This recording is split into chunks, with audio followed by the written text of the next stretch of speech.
वॉफ्स news में स्वागत है आपका। मैं हूं सरदार। जयपुर एक शहर, सूफी संतों का शहर है।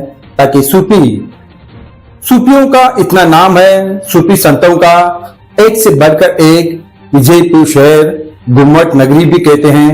आखिर यहाँ पर श्री सिद्धेश्वर स्वामी जी, अब उनका देहांत होकर 2 साल हो गए।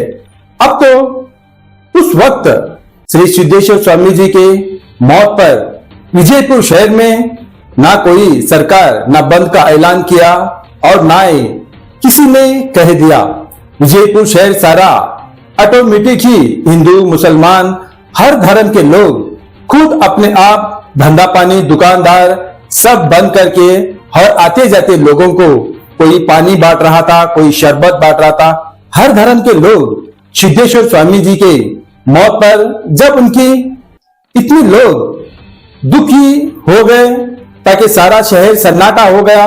ताकि सिद्धेश्वर स्वामी जी एक ऐसे स्वामी जी है और रहेंगे, इनका नाम जब तक सूरज चांद रहेगा तब तक श्री सिद्धेश्वर स्वामी जी का नाम रहेगा। अब तो सूफी संतों में विजयपुर शहर के ऐसा नामी स्वामी जी ना कभी किसी धर्म के लिए कहा, किसी मजहब के लिए कहा। अब तक इन्होंने कभी किसी धर्म और मजहब का नाम नहीं लिया। जब भी कभी आसपास कोई शहर में जब इनकी प्रवचन बयान अगर हुआ करता तो बूढ़े बच्चे हर कोई सुनने के लिए तरस उठते थे। ताकि इनके प्रवचन और बयान में उतनी तासीर थी, उतना मिठास था, उतना बदलाव भी हो जाते थे लोग। इनको हिंदू मुसलमान सब लोग दिल जान से ही चाहते थे। ताकि ऐसे स्वामी जी अब नहीं लौट के आएंगे हमारे इस दुनिया में। पूरी दुनिया में श्री सिद्धेश्वर स्वामी जी का नाम इतना बड़ा नाम है, ताकि हर कोई जान पहचानेगा तो विजयपुर शहर को पहचानेंगे। श्री सिद्धेश्वर स्वामी जी के नाम से हर कोई जानेंगे। कभी इन्होंने अपनी जिंदगी में पॉलिटिक्स लोगों को साथ नहीं लिया, कभी अपने आश्रम को नहीं बुलाया गया और कभी इन्होंने गुंडे लोगों को अपने पास ना दोस्ती की और ना इनको पास बुलाया, ना गैर कानूनी धंधे वालों को साथ में कभी इन्होंने पास कभी नहीं लिया गया। जब भी कोई भी अगर इनके पास अगर जोर जबरदस्ती आते थे, उनका दिल नहीं दुखाया करते थे, कह देते थे ताकि हम आपके लिए दुआ करेंगे। अब तो कुछ सूफी संतों ने नाम ऐसे बनाकर रखे हैं ताकि कुछ लोग राजनीति के लोगों के साथ बैठना उठना है, गुंडों के साथ उठना बैठना है, जमीन लुटेरों के साथ उठना बैठना है और उनके साथ अच्छे अच्छे रिश्ते बनाकर बैठे हुए हैं आज के सूफी संत। मगर इन्होंने कभी किसी को नहीं बुलाया अपने आश्रम को। अब कुछ सूफी संत ऐसे हो गए हैं, अपने आश्रम को बुलाकर एक एडवर्टाइज बनाते हैं ताकि वो कोई मिनिस्टर आ गया, कोई एमएलए आ गया, कोई एमपी आ गया, अपने आश्रम को अपने खानके को। ऐसे ही हिंदू मुसलमान ऐसे ही सूफी संत है, मगर इसीलिए इनको चलता फिरता भगवान का नाम इसलिए दिया गया था ताकि इन्होंने आज तक किसी गुंडे गर्दी को, किसी गैर कानूनी धंधे वालों को कभी उन्होंने आज तक किसी के साथ बुलाया नहीं, बिठाया नहीं, मुलाकात भी नहीं की। अब तो कुछ सूफी संत ऐसे हैं ताकि उन्होंने किसी को टिकट दिलाने की आस रखते हैं और किसी को जीत दिलाने की आस रखते हैं और इनके पास बहुत सारे नेता, बहुत सारे लोग इतने इनके आगे पीछे घूमते रहते हैं। ताकि इन्होंने कुछ सूफी संत ये विजयपुर शहर में बहुत अच्छी तरह मालूम है कौन है ऐसे सूफी संत और किसके साथ कांटेक्ट कैसे है और कैसे नहीं है और इसके गैर कानूनी धंधों के पीछे कौन है और लुटेरों के पीछे साथ में कौन है, ये सब लोग विजयपुर में जानते हैं मगर कहते नहीं। क्योंकि उनके पीछे लुटेरे भी है और गुंडे भी है और राजनीति के लोग भी है और इनके पीछे कहने वालों के पीछे कोई नहीं है। कोई 5 वक्त की नमाज पढ़कर दुआ ये मांगते हैं ताकि भगवान अल्लाह इन्हें उठा ले, ऐसे लोगों को कहते हैं। मगर सूफी संतों में इसलिए श्री सिद्धेश्वर स्वामी जी को भगवान का नाम इसलिए दिया गया है ताकि वो ना किसी गैर कानूनी धंधों वालों के साथ मिलना जुलना है, ना गुंडों के साथ, ना राजनीतिक लोगों के साथ। जब कोई राजनीति के लोग अपने आश्रम को आ जाते थे तो यही कहते थे, मत आओ हमारे आश्रम को, आपके लिए दुआ करेंगे, यही कहते थे, ताकि बुरे लोग श्री सिद्धेश्वर स्वामी जी को बिल्कुल ही पसंद नहीं थे। इसलिए वो किसी राजनीति के लोगों को ना टिकट के लिए कह देते थे इनको दो, और ना उनको बीजेपी के लोगों को कह देते थे, ताकि ये भक्त मेरे पास आकर एक टिकट मांग रहा है। अगर वो चाहते, उनमें वो ताकत थी देश के प्रधानमंत्री को अपने ढेलीज के सामने खड़ा करने की, श्री सिद्धेश्वर स्वामी जी के पास वो ताकत थी, मगर उन्होंने उनकी ताकत को ऐसा कोई भी इस्तेमाल नहीं किया। अपनी जो शक्ति थी वो कभी किसी उस पर गुरु और घमंड नहीं किया। उसी भगवान ने दिया हुआ उस ताकत को इन्होंने कभी उसका गलत इस्तेमाल बिल्कुल ही नहीं किया। इसीलिए उनको भगवान का नाम दिया गया है। हर कोई ऑफिस में उनकी तस्वीर लगे हुए होते हैं, हर कोई दुकान में उनकी तस्वीर लगे हुए होते हैं, हर कोई घरों में उनकी तस्वीर लगाकर उनकी पूजा इसलिए करते हैं ताकि वो एक भगवान बन गए, ताकि इसलिए गलत लोगों के साथ नहीं थे, राजनीति के लोगों के साथ नहीं थे, और गैर कानूनी धंधे वालों के साथ नहीं थे, लुटेरों के साथ नहीं थे, मगर उनका यही था मकसद।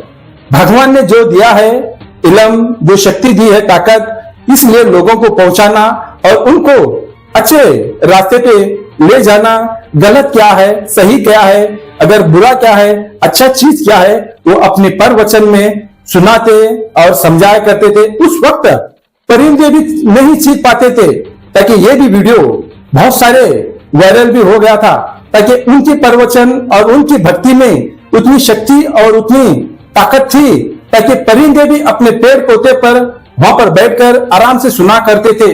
ताकि आज के सूफी संत, स्वामी लोग, कुछ मौलाना लोग, इतने बड़े बड़े लोग ऐसे हो गए हैं, ताकि किसी को अपने राजनीति में लेकर जहां पर देखो वहां पर अपनी जान पहचान करने के लिए राजनीति के लोगों को घर को बुलाया करते हैं, उनकी जगहों पर बुलाया करते हैं और उनकी एक एडवर्टीजमेंट भी करते हैं।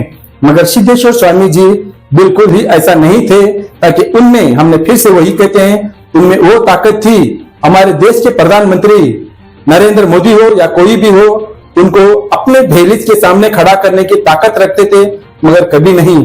मरते वक्त देश के प्रधानमंत्री नरेंद्र मोदी जी खुद उनको फोन पे बात किया, ताकि उनकी जो वहां पर जो उन्होंने कमजोर हो गए थे, बीमार पड़ गए थे, उनकी मौत की आखिरी सांसें ले रहे थे, खुद देश के प्रधानमंत्री नरेंद्र मोदी भी उन्हें फोन कर बोल दिया था कि हम तुमको यहाँ पर लेकर एक अच्छी डॉक्टर के पास इलाज कराएंगे, अच्छे कराएंगे। वो नहीं माने, क्योंकि उनकी आखिरी वक्त आ गया था, इसलिए वो नहीं आए। मगर आज भी सबके दिलों में श्री सिद्धेश्वर स्वामी जी आज भी है और कल भी रहेंगे। मगर आज भी इतने लोग उनकी लिए इतनी दुखी है, ताकि लोगों के दिल में आज भी वो जिंदा है, अमर है और अमर रहेंगे।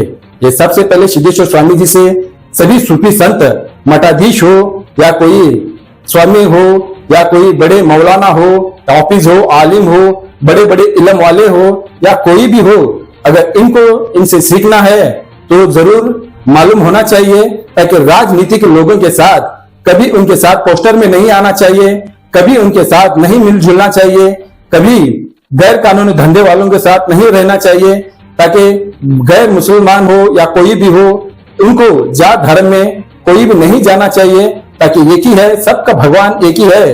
जैसे शिरडी साईं बाबा कहते थे, सिद्धेश्वर स्वामी जी भी ऐसे ही कहते थे, मगर कभी किसी रोज धर्म के लिए नहीं कह गए वो। ताकि इसलिए कुछ सूफी संत ऐसे हैं, बयान कुछ अलग ही करते हैं, रूम में कुछ बातें अलग ही करते रहते हैं, ताकि ऐसे होने से लोगों का सोच विचार समझ अलग अलग हो जाता है। ताकि इसलिए सिद्धेश्वर स्वामी जी के लिए जितना भी कहो उतना कम है, क्योंकि सिद्धेश्वर स्वामी जी हमारे इस सल्तनत के शहर के एक आखिरी सूफी संत है, जो भगवान का नाम लिया गया है। इसके बाद कभी ऐसा नाम ना लेंगे, ना आगे ना कोई पीछे, क्योंकि सिद्धेश्वर स्वामी जी ऐसे ही थे। ताकि इनके लिए जितना भी कहो उतना कम है, क्योंकि बहुत सारे लोग इनके कदमों में गिर जाते थे, कह देते थे वो नहीं, भगवान के आगे गिरो मगर मेरे सामने ना गिरो, और पैर पड़ने के लिए आते थे, तब भी वो पैर अपने नहीं छुआ करते थे, मगर इनके पैर के में चप्पल सिर्फ 50 रुपए का भी थे या नहीं मालूम नहीं है, और इनके जेब बिल्कुल ही नहीं थे, मगर अगर जेब रहते थे ना जाने क्या हो जाता था। आजकल जेब वाले सूफी संत बहुत ज्यादा है, मगर ऐसे सूफी संत कम रहने से आज हमारे देश में कमी पड़ गई है। ताकि इस तरह आप भी अगर आप भी ऐसा नाम लेना चाहते, नाम तो नहीं ले सकते, मगर सिद्धेश्वर स्वामी जी भगवान किस लिए बन गए, इसलिए हम आपको सुना रहे हैं, ताकि ऐसा आप ना कीजिए।